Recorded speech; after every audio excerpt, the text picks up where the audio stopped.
Have you ever ordered sweet and sour pork takeout and played Guess the Protein? Yeah, well, today we're redeeming the dish, whānau, because today we actually know what we're cooking. Proper pork belly, no radioactive looking sauces, no mystery meat, just good kai. Now I've cut up that pork down to roughly 3-inch cubes. Now I want to finally chop me some garlic, real garlic too, whānau. Don't let me catch you using that shit out the jar. Now I put 3 tablespoons of soy sauce, half a teaspoon of sesame oil, 1 teaspoon of chili flakes, which is optional too, whānau.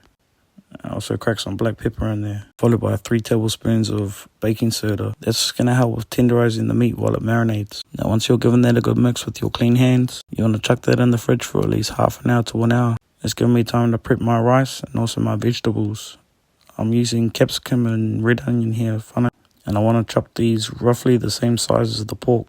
So now we're going to make the sweet and sour sauce. In the wok there, I've chucked in half a teaspoon of Chinese fire spice, half a cup of brown sugar, 3 tablespoons of tomato ketchup, 3 tablespoons of rice wine vinegar, 1/3 of a cup of pineapple juice, 3 tablespoons of soy sauce, followed by 3 tablespoons of corn flour. Now you want to mix that up well and then put the wok on a medium-high heat.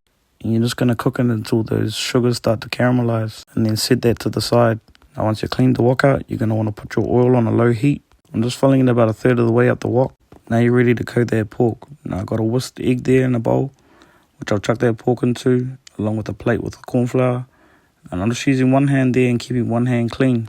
That's just going to make sure that you're not causing a fucking mess everywhere. Now if they coated something like that, then you're on. So now that my oil's been heating up there, I'm just going to test it by throwing a little bit of flour in there. If it bubbles, then you know that you're ready. Now you just want to gently drop your pork in the oil there, whānau, separating them, making sure that they're not sticking together. Now I've got this oil relatively low because we're not really fully cooking this. We're going to be double frying it and making sure that it's crispy. You want to fry these in batches too, whānau. Don't put them all in there at once. Now I've done the initial fry and I've taken them off the heat for a few minutes. I've turned up the heat on the wok and I've dropped them in for the second fry. This is going to ensure that they get crispy. Once you're satisfied that they're done, whānau, you want to take them out and rest them on some paper towels. Now taking that oil out and putting it into a bowl to be strained and reused later. And I'll just put a little bit more oil in there just to fry these onions and peppers off. I've also chucked in just a little dash of some sesame oil and some pineapple chunks. Now, I think that's optional too, whānau, but I reckon it really does make a difference. Now chuck that sweet and sour sauce back in there, followed by the pork. Stir that about, making sure that it's all coated. And that's pretty much it, whānau.